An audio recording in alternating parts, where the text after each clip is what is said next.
Assalamualaikum warahmatullahi wabarakatuh. Perkenalkan, nama saya Bayu Bagus Bagaswara, mahasiswa BINUS Online dari jurusan Komputer Science.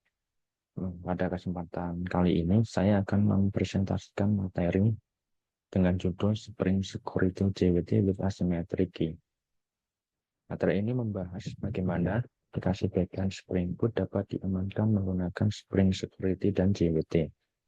Fokus utama dari presentasi ini adalah backend authentication, JWT-based security, penggunaan private key dan public key, serta pengujian endpoint menggunakan Postman. Secara umum, nanti saya akan menjelaskan konsepnya terlebih dahulu. Kemudian masuk ke struktur project dan alur keamanan. Lalu bagian akhir saya akan melakukan praktik menggunakan Postman untuk membuktikan bagaimana JWT digunakan dalam mengakses endpoint yang dilihat. Tujuan pembelajaran dari presentasi ini, setelah mengikuti materi ini, audiens diharapkan dapat memahami peran Spring Security dalam backend authentication. Spring Security digunakan untuk mengatur endpoint mana yang boleh diakses secara publik dan endpoint mana yang harus terlindungi. Kemudian, audiens juga diharapkan dapat menjelaskan bagaimana JWT bekerja dalam stateless authentication. Artinya, server tidak menyimpan session user, sehingga setiap request harus membawa token. Selain itu, materi ini juga membahas penggunaan private key dan public key dalam JWT. Private key digunakan untuk menandatangani token, sedangkan public key digunakan untuk memverifikasi token. Audiens juga diharapkan dapat memahami alur JWT signing dan verification, serta melihat bagaimana endpoint protected diuji menggunakan Postman. Sebelum masuk ke implementasi, kita perlu memahami terlebih dahulu mengapa FPA security itu sangat penting. Dalam aplikasi backend, tidak semua endpoint boleh diakses secara bebas. Beberapa endpoint memang boleh bersifat publik, misalnya endpoint untuk login dan register, dikarenakan user belum memiliki token saat melakukan proses tersebut. Namun, ada endpoint lain yang harus terlindungi, seperti endpoint update profile dan change password. Endpoint seperti ini hanya boleh diakses oleh user yang sudah berhasil login ke sistem. Jika endpoint protected tidak diamankan, maka user yang tidak valid dapat mengakses atau mengubah data yang seharusnya bersifat pribadi. Karena itu, backend membutuhkan mekanisme untuk memastikan bahwa request yang masuk berasal dari user yang valid yang terdaftar di sistem. Salah satu pendekatan yang umum digunakan pada REST-API adalah token-based authentication dengan menggunakan JWT. Peran Spring Security dalam aplikasi Spring Boot.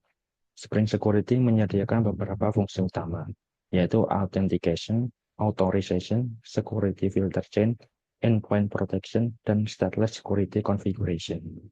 Authentication digunakan untuk memastikan siapa user yang sedang mengakses aplikasi.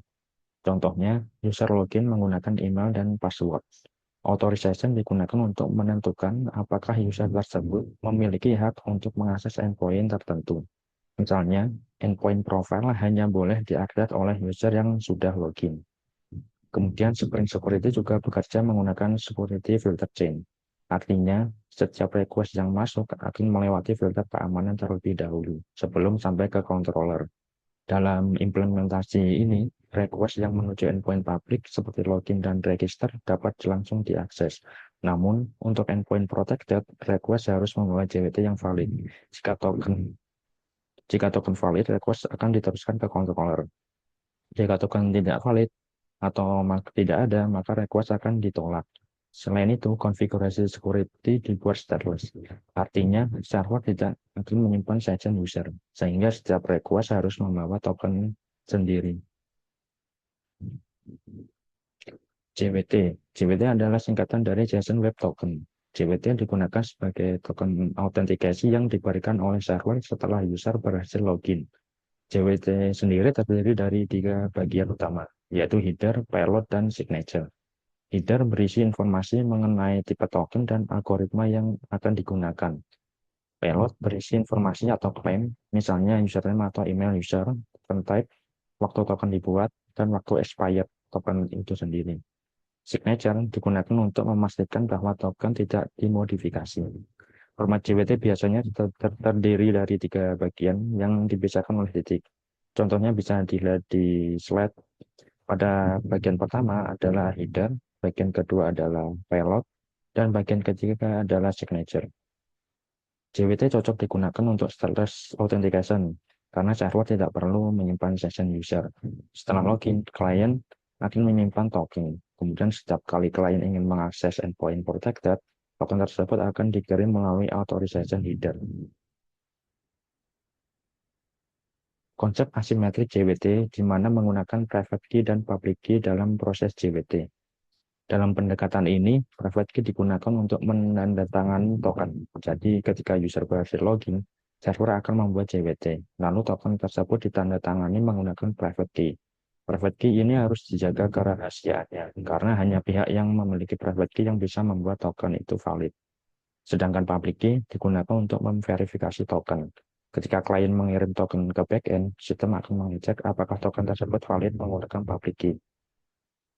Hal yang penting yang perlu diperhatikan adalah JWT pada implementasi ini ditandatangani, bukan dienkripsi. Artinya, file JWT masih bisa dibaca jika token di-decode, tetapi isi token tidak bisa diubah sembarangan. Jika token diubah, maka signature-nya akan menjadi tidak valid dan request akan ditolak oleh sistem. Pada slide ini juga ditampilkan diagram sederhana. Node service menggunakan private key untuk menandatangani JWT. Setelah itu, klien menerima token. Ketika klien mengirim token ke backend service, maka backend service menggunakan public key untuk memverifikasi token tersebut.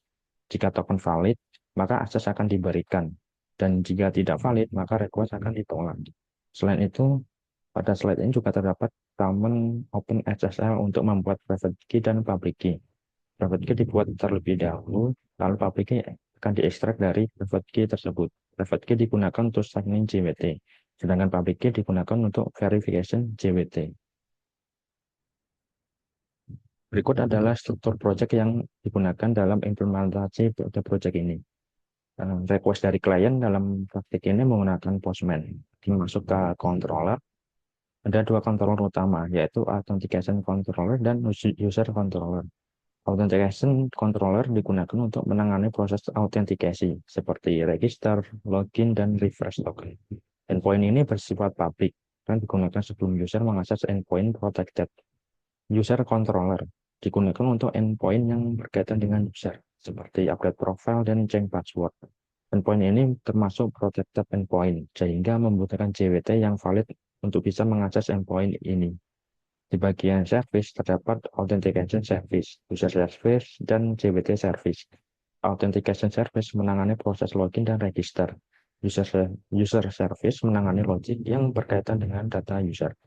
JWT service bertugas untuk membuat akses token, refresh token, membaca token, dan memvalidasi token itu.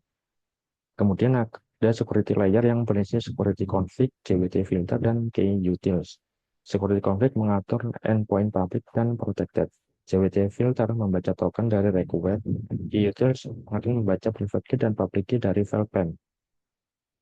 Bagian data layer terdapat user entity, role entity, dan database. User dan role digunakan untuk menyimpan data user serta role yang dimiliki oleh user.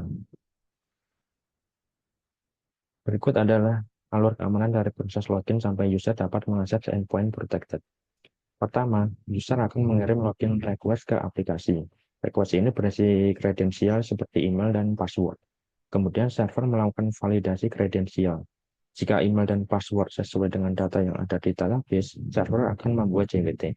Setelah JWT dibuat, token tersebut akan ditandatangani menggunakan private key. Proses signing ini bertujuan untuk memastikan bahwa token benar-benar dibuat oleh server yang sah. Setelah itu, token dikirim ke klien dan disimpan oleh klien. Dalam praktik ini, klien yang digunakan nantinya adalah Postman. Ketika klien ingin mengakses endpoint protected, klien harus mengirim token tersebut melalui authorization header dengan format bearer token. Setelah request masuk, JWT filter akan membaca token dari authorization header. Kemudian JWT service akan memverifikasi token menggunakan public key. Jika token valid, maka user dianggap sudah terautentikasi dan endpoint protected dapat diakses. Jika token tidak valid atau expired atau sudah dimodifikasi, maka request akan ditolak oleh sistem. Ini adalah highlight code dari security config dan JWT filter. Security config digunakan untuk mengatur konfigurasi keamanan aplikasi. Di dalamnya terdapat pengaturan endpoint public dan protected. Endpoint seperti login, register, dan reverse token dibuat public, sehingga dapat diakses tanpa token. Sedangkan endpoint lain harus menggunakan autentikasi. Security config juga menonaktifkan session dengan konfigurasi stateless. Artinya server tidak menyimpan session user. Setiap request harus membawa token sendiri. Selain itu, security config menambahkan JWT filter sebelum authentication filter bawaan Spring Security. Tujuannya agar JWT dapat dicek terlebih dahulu sebelum request proses lebih lanjut. Kemudian JWT filter bertugas membaca authorization header dari request.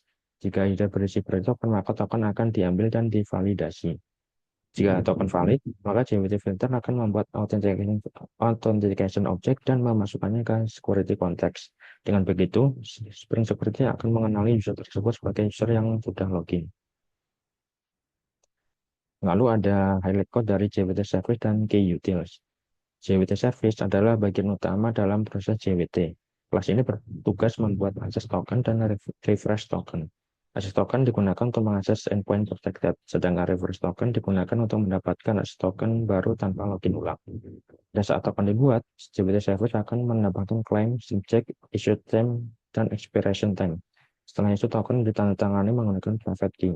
Saat token diterima kembali dari klien, JWT Service akan memverifikasi token menggunakan public key. Jika sedang valid dan token belum expired, maka token dianggap valid. Kemudian key utils digunakan untuk membaca file private key dan public key dari folder resources. File key yang masih berbentuk PEM akan dibaca, dibersihkan format header dan footernya, lalu diubah menjadi objek private key dan public key agar bisa digunakan oleh Java. Jadi, JWT Service berfokus pada proses generate dan validate token, sedangkan key utils berfokus pada proses membaca key dari file. Pada bagian ini saya akan masuk ke praktek monitoring postman. Skenario pengujian dimulai dari register user baru. Register digunakan untuk membuat data user terlebih dahulu. Setelah itu, saya akan melakukan login menggunakan email dan password user yang sudah didaftarkan. Jika login berhasil, backend akan mengembalikan akses token dan refresh token. Kemudian saya akan mencoba mengakses endpoint protected tanpa token. Tujuannya adalah untuk membuktikan bahwa endpoint protected tidak bisa diakses sembarangan. Setelah itu, saya akan mengakses endpoint yang sama menggunakan akses token yang valid. Jika token valid, request akan berhasil diproses. Selanjutnya, saya akan mencoba memodifikasi token. Tujuannya adalah untuk membuktikan bahwa token yang sudah berubah tidak bisa digunakan karena signature-nya tidak valid. Terakhir, saya akan menguji refresh token. Refresh token digunakan untuk mendapatkan akses token baru tanpa harus login ulang. Setelah ini, saya akan berpindah ke semuanya untuk melakukan demo aplikasi.